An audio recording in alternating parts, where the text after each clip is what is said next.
পশ্চিমবঙ্গের সংশোধনাগারে মহিলা বন্দীরা গর্ভবতী হয়ে পড়ছেন।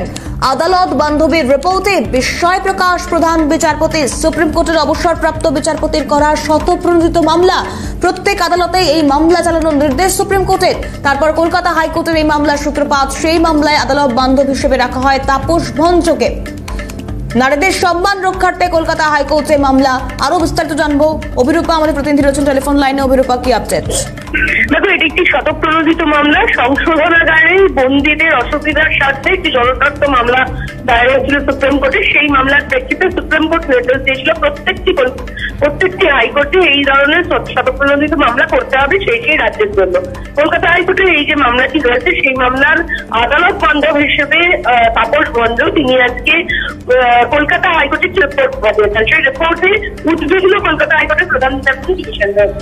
সেই রিপোর্টে বলা রয়েছে যে বন্দীরা যেমন একে অসুবিধার সম্মুখীন হচ্ছিল, অন্যদিকে মহিলা বন্দীরা প্রেগনেন্ট হয়ে যাচ্ছেন, গর্ভবতী হয়ে যাচ্ছেন ওই সংশোধনাগারে থাকাকালীন, এবং তারা শারীরিকভাবে অসুস্থ হয়ে পড়ছেন এবং প্রায় 169টি বাচ্চা জন্মগ্রহণ করেছে গত 1 বছরে। এই পুরো রিপোর্ট পাওয়ার পরে হাইকোর্ট তারা বলেছেন এটা ক্রিমিনাল ম্যাটার, এবং এই ক্রিমিনাল ম্যাটারের জন্য ক্রিমিনাল বেঞ্চে তিনি এই মামলাটি পাঠাতে চান। এই অংশটিকে নিয়ে, এই রিপোর্টটি নিয়েই ক্রিমিনাল বেঞ্চে তিনি পাঠাতে চান আগামী সোমবার। এই মামলার শুনানির সম্ভাবনা কলকাতা হাইকোর্টে। সেক্ষেত্রে অভিরূপা, যে বিষয়গুলোর দিকে সব থেকে গুরুত্বপূর্ণভাবে নজর রাখা হচ্ছে, কারণ বিভিন্ন সংশোধনাগারে যে কথাটা তুমি বলছিলে, অর্থাৎ নারীদের সম্মান রক্ষার যে মামলা, মূলত তো সেদিকেই নজর দেওয়া থেকে শুরু করেই এই মামলার গতি প্রকৃতি এগুলো। তবে পশ্চিমবঙ্গে সংশোধনাগারে যেসব নারী বন্দীরা থাকেন তাদের মানসিক এবং স্বাস্থ্যের খোঁজ এর আগেই আদালত নিয়েছিল এই আদালত বান্ধবের মাধ্যমে।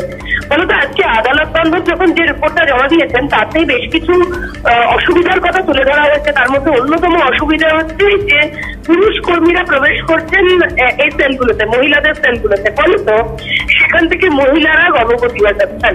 ফলত সেই জায়গায় পুরুষ কর্মীদের প্রবেশাধিকার নিষেধাজ্ঞা জারি করতে চাইছেন ওই আদালত বান্ধব, এবং তিনি বলতে চাইছেন আদালত এটা হস্তক্ষেপ করুক এবং এই যে মহিলারা যারা বাচ্চার জন্ম দিচ্ছেন তারা আর ওই বন্দি অবস্থায় থাকতে চাইছেন না, কিংবা তেল পরিবর্তন করতে চাইছেন। কিন্তু সারা রাজ্যে প্রত্যেকটি সংশোধনাগারে এই একই চিত্র।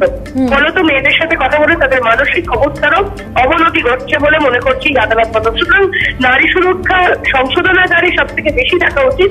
সেই সংশোধনাগারে কেন নারী সুরক্ষা থাকছে না নিয়ে প্রশ্ন তুললেন কলকাতা হাইকোর্টের প্রধান বিচারপতি ডিভিশন বেঞ্চ।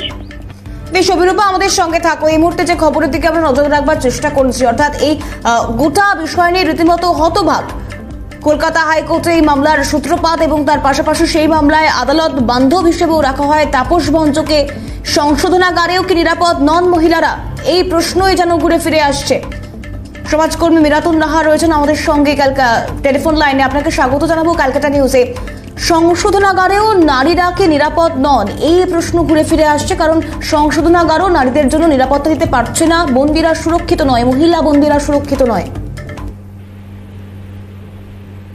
দেখা যাচ্ছে চতুর্দিকে যেটা আমরা লক্ষ্য করছি, সমস্ত ক্ষেত্রে, সংস্কৃতি ক্ষেত্রে, সাহিত্য ক্ষেত্রে, শিল্প ক্ষেত্রে, অর্থাৎ এই সাহিত্য, সংস্কৃতি, চলচ্চিত্র ইত্যাদি, আর এই নতুন যে প্রযুক্তি হয়েছে মোবাইল ইত্যাদি, এই সমস্ত ক্ষেত্রে মানুষের আদিম রিপুকে তাড়িত করবা, রিপুটাকে উদ্দীপ্ত করবা, রিপুটাকে জাগিয়ে তোলার, সক্রিয় রাখার একটা প্রচেষ্টা ব্যবসায়িক মহলে চলছে, ব্যবসা চলছে এই ব্যাপারটাকে ঘিরে। তারই ফলস্বরূপ এগুলো ঘটছে বলে আমার মনে হচ্ছে।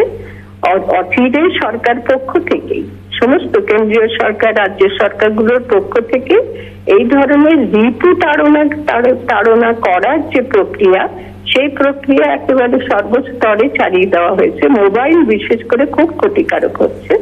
তো আমার মনে হয় সেই আদিম রিপুকে নিয়ন্ত্রণে রাখার মতন পরিবেশ তৈরি করুক সরকার পক্ষ থেকে, সেটা তৈরি হোক।